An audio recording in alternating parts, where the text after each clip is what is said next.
Merci à toutes et à tous d'avoir pris ce rendez-vous de l'information. Madame, Monsieur, bonsoir. Au sommaire de cette édition, à Gbetagbo, dans la commune d'Abomey-Calavi, le stationnement anarchique des camions crée des déconvenues aux riverains. Vous en saurez davantage dans cette édition.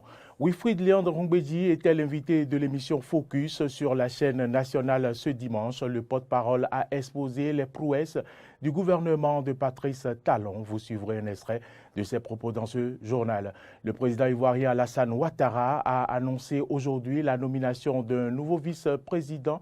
C'est bien sûr Tiemeko Kone, actuel gouverneur de la Banque centrale des États d'Afrique de l'Ouest. Voilà pour le sommaire. Le développement, c'est maintenant.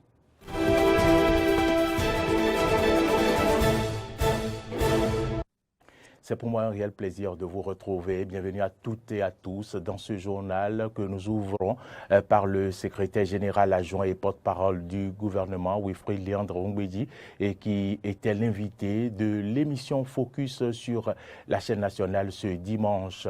Entre autres sujets abordés, la résilience de l'économie béninoise et la pertinence des réformes dans divers domaines. Suivons ici un extrait de ses propos.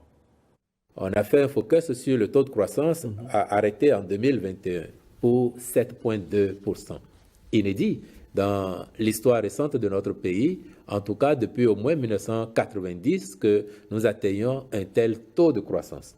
Et je suis convaincu que beaucoup ont oublié les difficultés du moment aidant, qu'en 2019, quand nous avons fait 6,9% de croissance, nous avions annoncé que 2020 nous permettrait de passer le cap des 7%. Malheureusement, la pandémie de la COVID-19 était au rendez-vous en 2020. Et ce challenge que nous nous étions donné et qui était largement à portée de main n'avait pu être tenu. Nonobstant, nous avions atterri 2020 avec 3,8% de croissance, ce qui en soi était déjà l'un des tout meilleur taux de croissance sur le continent parce que vous devez vous souvenir, vous qui vous intéressez aussi un peu aux questions économiques, que beaucoup d'États africains comme ailleurs avaient fini 2020 avec un taux de croissance négatif ou oscillant autour du zéro. Mais nous avions fait 3,8. Et là, vous observez également que passé cette étape-là, 2021, nous avons rebondi. Nous avons rebondi pour être à 7,2. Mais cela s'explique par, entre autres, les grandes mesures prises par le gouvernement pour atténuer les chocs issus de cette pandémie, donner du souffle à l'économie béninoise à travers les entreprises qui ont été soutenues afin que dans notre pays, jamais l'activité économique ne s'arrête. Ces résultats, aussi bien la notation B+, avec perspective stable, que le taux de croissance qui aujourd'hui oscille à 7,2, ces résultats probants confortent le gouvernement dans les choix stratégiques qu'il a fait dès 2016 d'engager donc cette transformation structurelle de l'économie, d'engager la bonne gouvernance et de s'y tenir. Reçu sur l'émission Entretien du dimanche par Donkla Mabalo, Irénée Agossa, président du parti Restaurer la confiance, a passé au pays fin différents sujets, dont entre autres la gouvernance du chef de l'État, Patrice Talon. Nous vous proposons ici un extrait de ses propos. Suivez plutôt. Aujourd'hui, il n'y a pas l'opposition au Parlement. Ce n'est pas une question de minorité-majorité. Il s'agit de ceux qui soutiennent l'action du gouvernement et ceux qui ne soutiennent pas. Et la loi existe. Il n'y a pas une loi pour une minorité dans notre pays. Il y a une loi pour l'opposition, le statut de l'opposition. Il n'y a pas le statut de la minorité et le statut de la majorité. Où est cette loi que Ayadi m'en parle? Personne n'a dit. Nous avons fait une déclaration d'appartenance à l'opposition sur la base du statut de l'opposition. Il n'a qu'à me dire là où se trouve le statut de la minorité et de la majorité. Donc, revenons clairement. Oui, allons-y. Je pense qu'on va fermer rapidement cette parenthèse. Cette page, donc c'est clair. Oui. Et donc, les dérapages ont commencé par là. Une seule tendance a pris la gestion du pays. C'est ça le véritable problème qui s'est posé. Les responsabilités sont partagées. Nous assumons notre part de responsabilité. C'est quoi votre part de responsabilité? Notre part de responsabilité, c'est de n'avoir pas compris en 2019 qu'il fallait remplir toutes les conditions et participer aux élections. On se disait que, bon, on allait toujours s'entendre comme ça se faisait. On n'avait pas compris que les autres avaient déjà pris une position de jusqu'au boutiste et ils avaient leur angle d'attaque. Donc, nous, on s'était dit qu'on peut toujours dialoguer. Or, ce que nous appelons dialogue, eux, ils appelaient ça pagaille. Avec regret, nous vous informons que l'émission contradictoire, bien sûr, prévue ce soir à 20h30 entre Irénée Agossa et Jacques Ayadji, président de Mouel Bénin, n'aura pas lieu. L'information, c'est une décision de la direction de l'information, de la production et de la communication du parti Mouel Bénin et le groupe de presse ITV International et d'NTV Diaspora FM vous présente toutes ces excuses. Autre information dans ce journal, retour sur le lundi de Pâques après la célébration ce dimanche de la Pâques où des chrétiens de tous bords se sont retrouvés à la plage de Fidjourcet, venus de Cotonou, venus bien sûr de Cotonou et ses encablures. Ils ont profité de la levée des mesures barrières interdisant la fréquentation des lieux en raison de la Covid-19. Clémence Tonoucoin nous fait vivre l'ambiance qui a prévalu hier à Fidjourcet. L'affluence a été toute particulière ce lundi à la plage de Fidjourcet. Les Cotonois ont massivement effectué le déplacement pour, comme d'habitude, célébrer la fête de Pâques. Le lundi de Pâques étant chômé, des milliers de personnes se sont retrouvées en petits comités, en famille ou entre amis autour d'un pique-nique. À l'entrée de la plage, la circulation très dense annonce l'ambiance qui a prévalu. Aujourd'hui, je suis à la plage pour fêter la résurrection de Jésus-Christ, lundi de Pâques, avec mes amis, famille.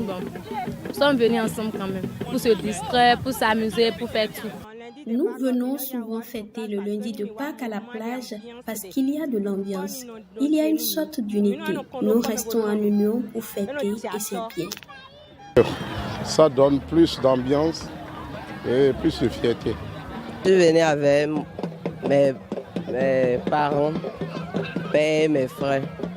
Normalement, on fait ça au village, mais on a décidé de fêter ça ici. Au cours des 2 dernières années, la fête n'a pu se tenir à la plage en raison de la pandémie de la Covid-19. Pour les habitués, beaucoup ont manqué au rendez-vous malgré l'allègement des mesures restrictives. Ce n'est pas comme par le passé, les gens étaient plus nombreux que ça. Cependant, les gens sont sortis quand même.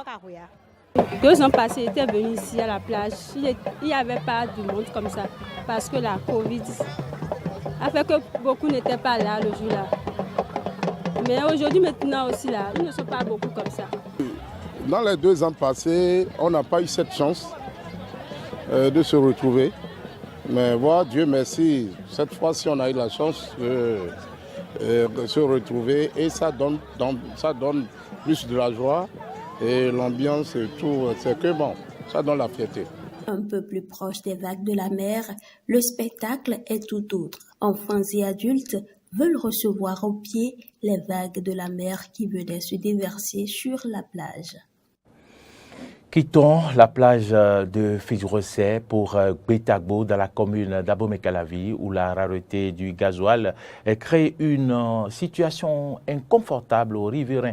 Des camions stationnent de façon anarchique aux abords de la route inter-État, empêchant parfois les riverains d'exercer sans encombre leurs activités. Nadia Apiadji pour le reportage. Stationnement abusif ou dirions-nous plutôt stationnement anarchique, le carrefour Gbetagbo dans l'arrondissement d'Akasato est devenu le théâtre d'un désordre routier sans précédent. À l'origine de ce problème, le manque du gasoil, un hydrocarbure devenu une pelle rare depuis février dernier. Non, c'est le problème du gasoil. On ne gagne pas de gasoil quand on veut quitter. Il faut souvent s'arrêter dans les situations. Quand ça vient aussi, ça n'atteint pas tout le monde. C'est les gens de bidon là, c'est sûr, on gagne un peu, alors que là-bas c'est cher. On paye un bidon, 1 litre à 1000 francs là-bas. Le bidon ça fait 25 000. Comme ça, c'est ça qui fait qu'on n'arrive pas à vite quitter comme ça. Les gens qui prennent le gasoil là, c'est les connaissances. C'est ça qui fait. Oh, tout le monde n'a pas connaissance comme ça. Donc maintenant le problème, c'est le problème de gasoil là qui nous a bloqués. Il n'y a pas quelque chose. bagaille, tout. Non, ça là, ce n'est pas du problème. C'est le problème du carburant là qui nous a bloqué. En matière de sécurité routière, un stationnement sur le trottoir peut être fait seulement si le marquage au sol l'autorise, et ce n'est pas le cas ici à Gbetagbo. Une situation qui ne laisse pas indifférente les revendeuses au bord de la voie.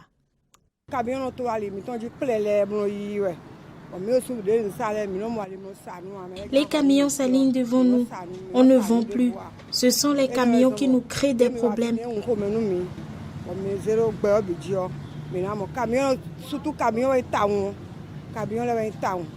Et on crie, faut pas garer ici, faut pas garer ici. Et ils n'écoutent pas. En plus, ils nous disent que la voie appartient à l'État. Rappelons que la hausse des prix du carburant suscitée par la crise sanitaire a été finalement accentuée par la guerre russo-ukrainienne. Pour l'heure, il y a lieu de se demander quelle sera l'alternative pour venir à bout de ce manque cruel du gasoil. Hors du Bénin, devant les deux chambres réunies en congrès, le président ivoirien Alassane Ouattara a annoncé aujourd'hui la nomination d'un nouveau vice-président. Il s'agit de Tiemoko Kone, actuel gouverneur de la Banque centrale des États d'Afrique de l'Ouest. Le poste était vacant depuis juillet 2020. La nomination de Tiemoko Kone au poste de vice-président de Côte d'Ivoire est une petite surprise. Son nom n'apparaissait presque jamais dans les pronostics ces derniers jours. Quoi qu'il en soit, le président Alassane Ouattara n'a pas tari d'éloges sur lui, saluant son expérience gouvernementale il y a une quinzaine d'années, parlant de lui comme d'un technocrate hors pair, un brillant économiste, un homme de consensus et de probité. Madame, Messieurs, c'est ici que se referme ce journal que nous avons eu du plaisir à vous présenter. Toute l'équipe de production et de réalisation vous remercie de nous avoir suivis. L'information se poursuit sur nos différentes plateformes YouTube, Twitter, Facebook et sur notre site internet www.benin-eden.tv. Bonne suite de nos programmes et bonsoir chez vous.